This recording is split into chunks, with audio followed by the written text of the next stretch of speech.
Right after Davos, the next weekend, I will travel to India.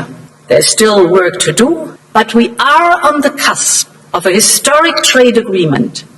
Indeed, some call it the mother of all deals.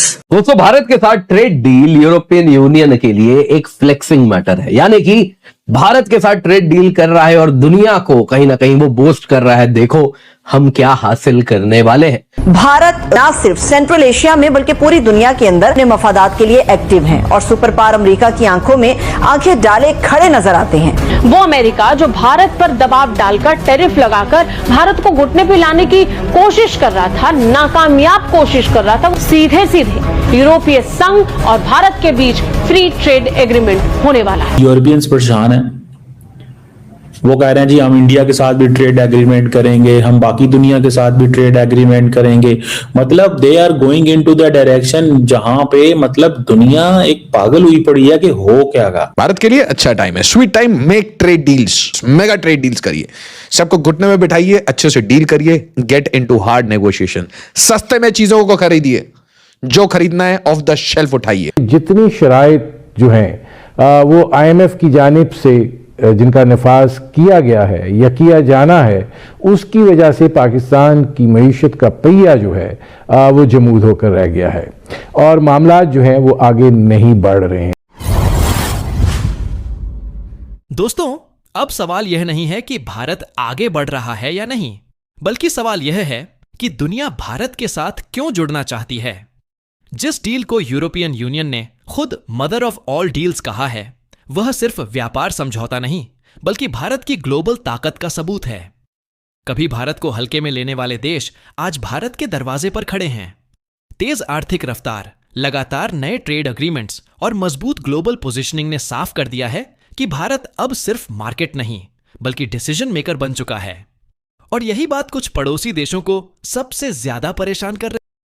वो Trump जिन्होंने जब EU के साथ deal किया था, इसको कहा था biggest of all deal, greatest of all deal, उस EU ने भारत के साथ होने वाले ट्रेड डील को कहा है ये मदर ऑफ ऑल डील है।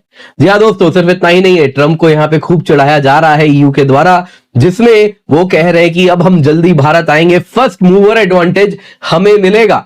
इन शॉर्ट अमेरिका को कहा जा रहा है तुम इंडियन मार्केट से देखो कैसे एक एक करके निकाले जाओगे, हम यहां एंटर कर रहे हैं क्योंकि हम ट्रेड डील डंडे के डर पे, टैरिफ के डर पे नहीं बल्कि विन विन अपॉर्चुनिटीज के द्वारा करते हैं। जी हाँ दोस्तों, ये बात उन्होंने इसी परिप्रेक्ष्य में कही है। क्या एग्जैक्टली कहा है आपको बताऊंगा, आप देख सकते हैं।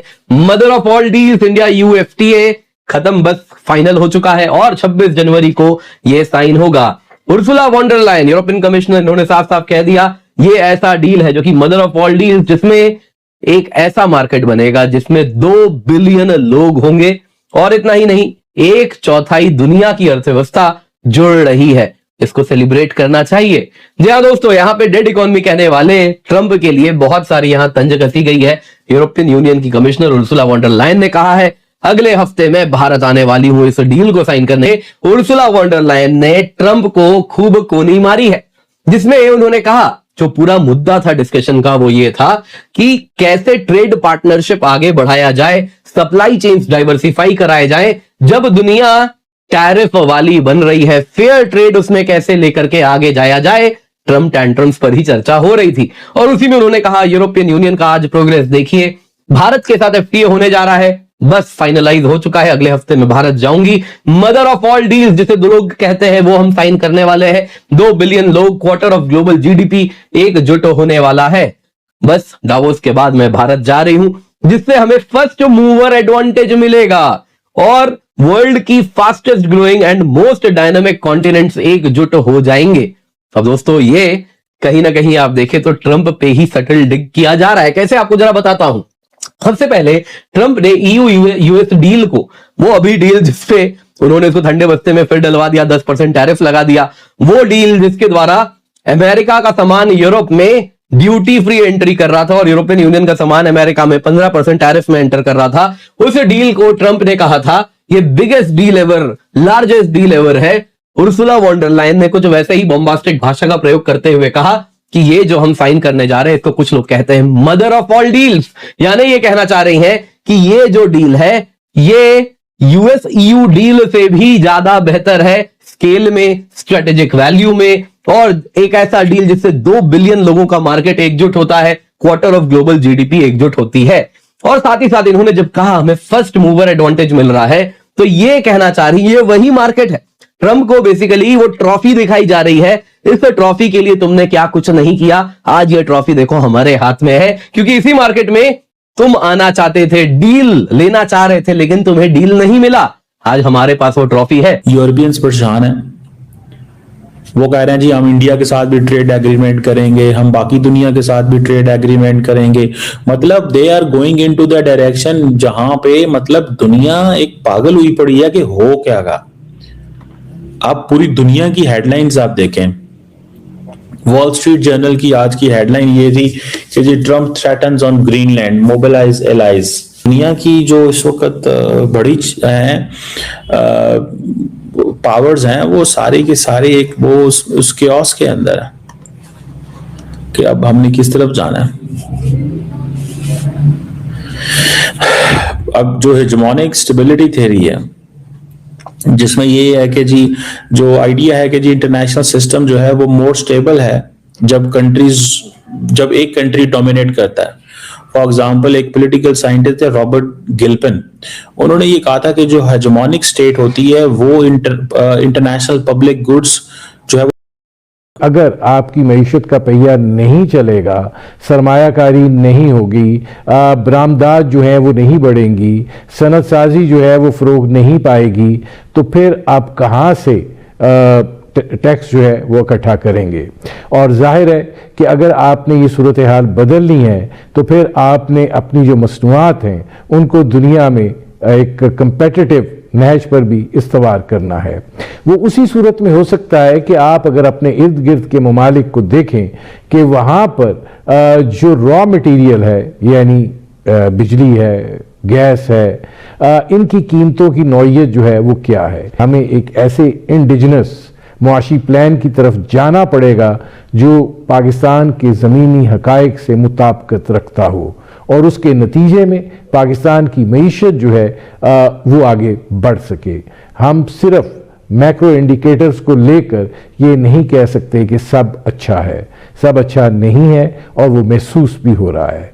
और जाहिर है कि जब बेरोज़गारी की शरह आपकी तकरीबन आबादी की शरह के साथ मुताबिकत कर जाए बढ़ने में, तो फिर मसाइल जो हैं वो संजीदा हैं।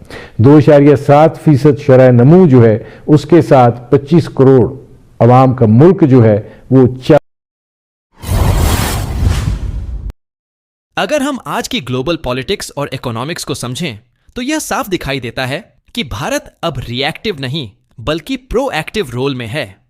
बीते कुछ वर्षों में भारत ने जिस तरह से अपनी फॉरेन पॉलिसी और ट्रेड स्ट्रेटजी को रीशेप किया है, वह अपने आप में एक केस स्टडी बन चुकी है। यूरोपियन यूनियन जैसी बड़ी इकोनॉमिक पावर का भारत के साथ फ्री ट्रेड एग्रीमेंट को लेकर इतना सीरियस होना यह बताता है कि भारत अब सिर्फ डेवलपिंग नेशन नहीं बल्कि इमर्जिंग ग्लोबल लीडर है। 2 अरब से ज्यादा लोगों के कंबाइंड मार्केट की बात हो रही है, जिसका सीधा असर जॉब्स, मैन्युफैक्चरिंग, एक्सपोर्ट्स और इन्वेस्टमेंट पर पड़ेगा।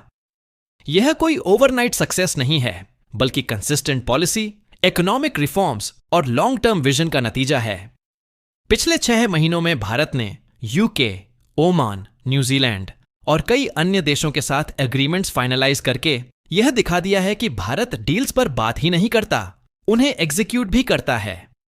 वहीं दूसरी तरफ कुछ देशों की मीडिया आज भी डिनायल मोड में है क्योंकि नैरेटिव बदल चुका है। पहले भारत को अंडर एस्टिमेट किया गया, उसकी ग्रोथ पर सवाल उठाए गए, लेकिन आज वही आंकड़े और एग्रीमेंट्स जमीन पर बोल रहे हैं। ग्लोबल कंपनीज भारत को manufacturing hub, supply chain partner और फ्यूचर मार्केट के रूप में देख रही हैं। यह बदलाव सिर्फ इकोनॉमिक्स तक सीमित नहीं है बल्कि डिप्लोमेसी, स्ट्रेटेजिक ट्रस्ट और जियोपॉलिटिकल इन्फ्लुएंस में भी साफ दिख रहा है। भारत आज किसी एक ब्लॉक पर निर्भर नहीं है बल्कि मल्टी अलाइनमेंट स्ट्रेटेजी के साथ आगे बढ़ रहा है। यही कारण है कि दुनिया भारत के साथ चलना चाहती है और कुछ देश सिर्फ रिएक्शन दे पाने की स्थिति में रह गए हैं। आने वाले समय में यह डील सिर्फ हेडलाइंस नहीं बनेंगी बल्कि ग्राउंड लेवल पर भारत की ताकत को और मजबूत करेंगी। सवाल अब यह नहीं है कि भारत कहां पहुंचेगा, सवाल यह है कि कौन कौन देश इस ग्रोथ जर्नी का हिस्सा बन पाएगा।